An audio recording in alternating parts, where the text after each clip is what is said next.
I've been doing Renaissance fairs since I was 2.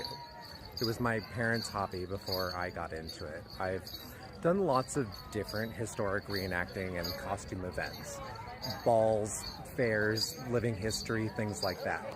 And something that tends to happen in these communities is you'll pick a fair name or a pirate name or some nickname that is the name that you go by as your alter ego in these spaces, as like the default version of yourself that tells others and ultimately yourself who you are in this different context.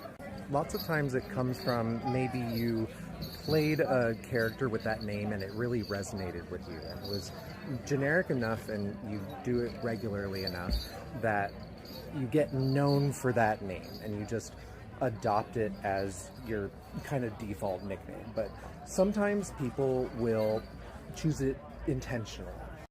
I've performed at events and portrayed characters with names, so I wanted a fair name for myself that represented me, and it was kind of like contemplating a tattoo. I wanted a permanent moniker that would represent me and can be my nickname for myself in these contexts, outside of my everyday experience.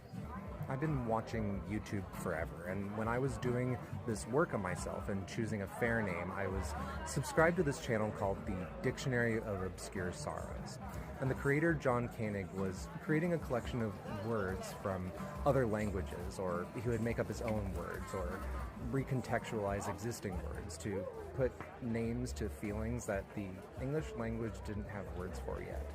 And probably the most famous one, and when he turned that project into a book, it became the blurb on the back of the book, is the word sonder. Sonder is the awareness that everyone has a story.